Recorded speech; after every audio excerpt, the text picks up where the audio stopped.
I think my town has its own Batman, but there's something wrong about him. So this happened a couple nights ago, and I still don't know how to explain it. Honestly, part of me doesn't even want to write this out, because once I put it down, it becomes real. But I need to get this out of my head. The night it happened, I was coming home from a late grocery run. All I had was bread, literally just bread. My girlfriend had texted me while I was leaving, so I was looking at my phone when this guy stepped out of an alley, pressed a gun to my chest, and shoved me backwards. My back slammed into a dumpster, bread smacking the ground. Out of the shadows, 2 more guys followed. One was twitchy, eyes darting, like he was spun out on something. The other one dead-eyed. The kind of guy who doesn't need to yell to scare you. They start demanding everything. Wallet, phone, keys, shoes, even my jacket. I could barely breathe. Then, before I could do anything, something dropped into the alley. At first, I thought it was another attacker, but no. This figure kicked the guy with the gun so hard his face smashed into the pavement. The sound still makes my stomach twist. And that's when I saw him. He wasn't dressed like a normal person. He had on this heavy black coat that looked almost too big for him. Big boots, a scarf wrapped around his neck, and covering his face, a black and gold luchador mask. For a moment, I thought I was hallucinating, like my brain made up a superhero to save me. The other 2 guys went after him, and I scrambled for my stuff, bread, wallet, phone, while my hands shook so bad I kept dropping everything. I didn't stay to watch the fight. I bolted. I didn't stop running until I was back at my car. I called the cops, and when I explained what happened, they didn't even act surprised. They said there have been multiple reports of some masked man breaking up crimes around the city. That should have reassured me, but it didn't, because something about him felt off. The news reports. The next morning, I checked local news. Sure enough, there was a tiny article, "Masked Vigilante Interrupts Drug Activity." No photo, just vague details. But here's the weird part. In the comments section, people weren't celebrating. A few were, yeah, calling him a hero, but others, they were unsettled. One person wrote, "I saw him last week near the river. He didn't look human. The way he moved was wrong." Another said, "He doesn't speak. At least not that I've heard, just stares." And someone else swore they saw him outside their house at 2 a.m., just standing there, watching. At first, I thought, okay, maybe people are just trying to make the story creepier. You know how the internet is. But then I remembered how he looked in the alley. Not just the mask, not just the clothes, the way he stood.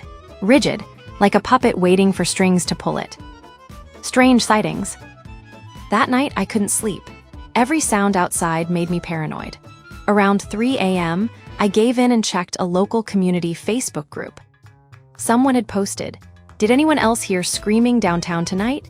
Saw a man in a mask chasing someone into the parking lot. He moved fast, faster than normal." Dozens of people commented. Some said they saw him too. Some said they've heard rumors he doesn't have a voice. One claimed they saw his eyes through the mask, yellow, glowing faintly. I wanted to laugh it off, but I couldn't, because when I think back, I can't remember his eyes at all, like my brain refused to record that detail. The woman across the hall. This is where it gets stranger. I live in a crappy apartment building, thin walls, doors that barely lock. My neighbor across the hall is an older woman, quiet, keeps to herself. 2 nights after the alley, I heard her crying in the hallway. I stepped out, and she looked terrified. She told me she woke up at 2 a.m. and saw a man standing outside her window. 4th floor, mask on, just staring. The only reason she saw him was because she keeps her blinds cracked. But when she screamed, he didn't run. He tilted his head, slowly, like he was studying her. Then he was gone. No noise, no footsteps, just gone. My girlfriend's warning. My girlfriend thinks I should stop obsessing. She said, "He saved you, leave it at that, don't go looking for him." But here's the thing, I'm not looking for him. He keeps showing up. Last night we were on a call. She froze mid-sentence and whispered, "Do you have someone in the room with you?" I didn't, but she swore she saw movement in the reflection of my window behind me.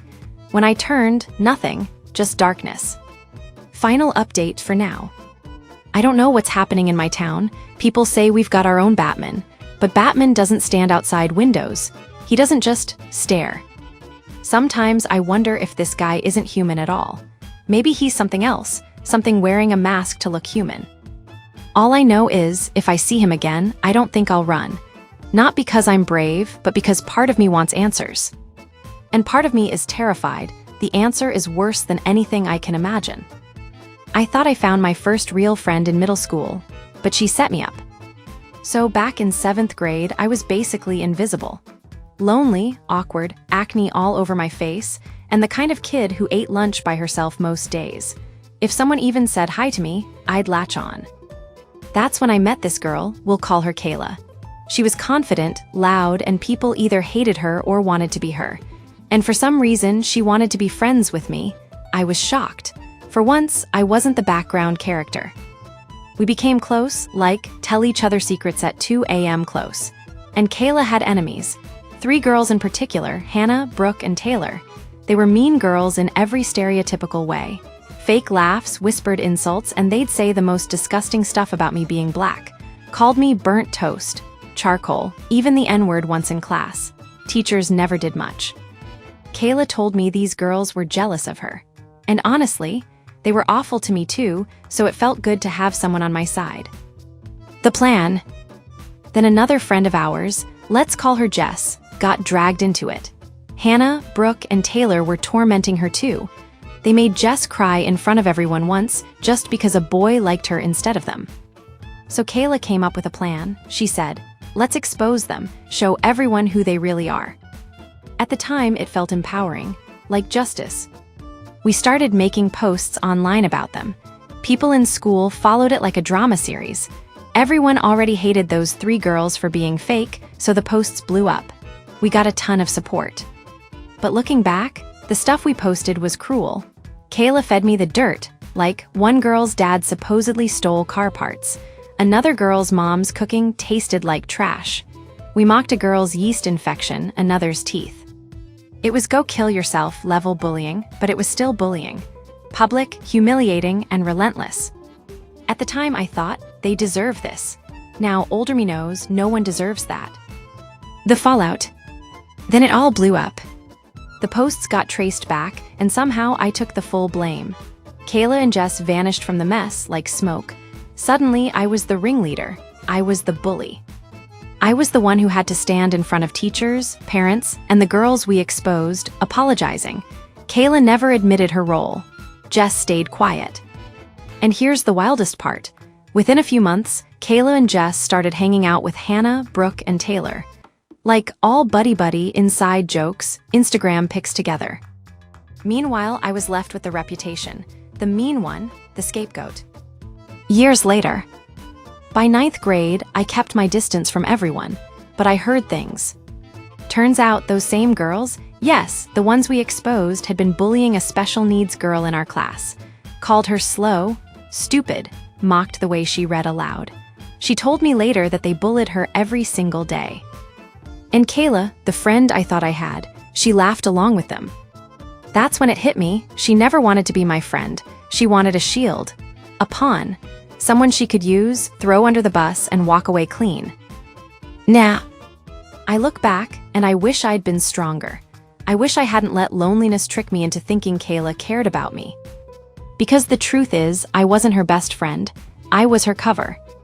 And the worst part, even though I know I was manipulated, the guilt still sticks to me. I was part of the cruelty. I hurt people who didn't deserve it just because I was desperate to belong. It's been years now, but sometimes I still wonder. If Kayla saw me today, would she even remember my name? Or would I just be another disposable friend she chewed up and spat out?